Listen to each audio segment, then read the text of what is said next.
नमस्कार। एक दहेज प्रथा का गीत लेके आया हूँ और ये रिक्वेस्टेड वीडियो है। भोजपुरी पांडे रेसिपी जी ने निवेदन किया था कि दहेज प्रथा का एक गीत सुनाइए, तो उनकी फरमाइश थोड़ा लेट हो गई है, लेकिन पूरी करने की कोशिश कर रहा हूँ। आजकल दहेज के कारण क्या हो रहा है, वही चीज इस गाने में बताया गया है। आइए सुनते हैं।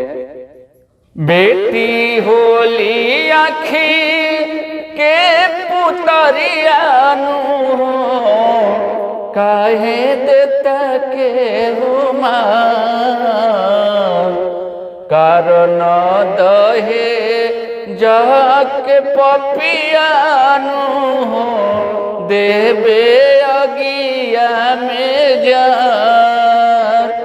बेटी होली आखी के पुतरियानु काहे देता के हुमार कारण दहे जाके पपियानु देवे अगिया में जा।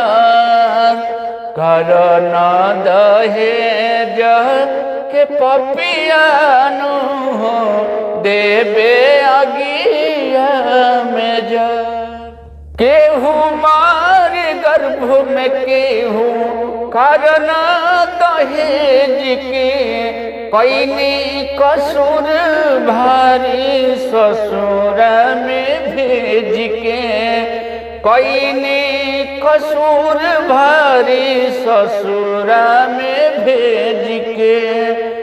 उठता दिल में लहरियानु काहे देता के हुमार कारण दहे जाके पपियानु देवे अगिया में जा।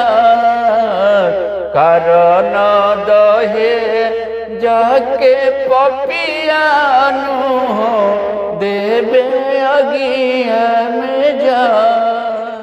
एक रावण पे हवा मनेला दशहरा लाखों रावण के समझ में बपहरा लाखों रावण के समझ में बपहरा।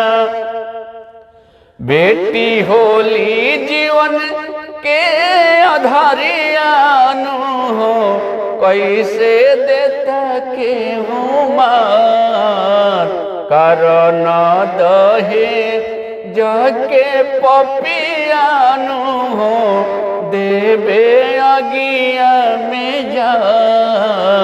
कारण दहे जाके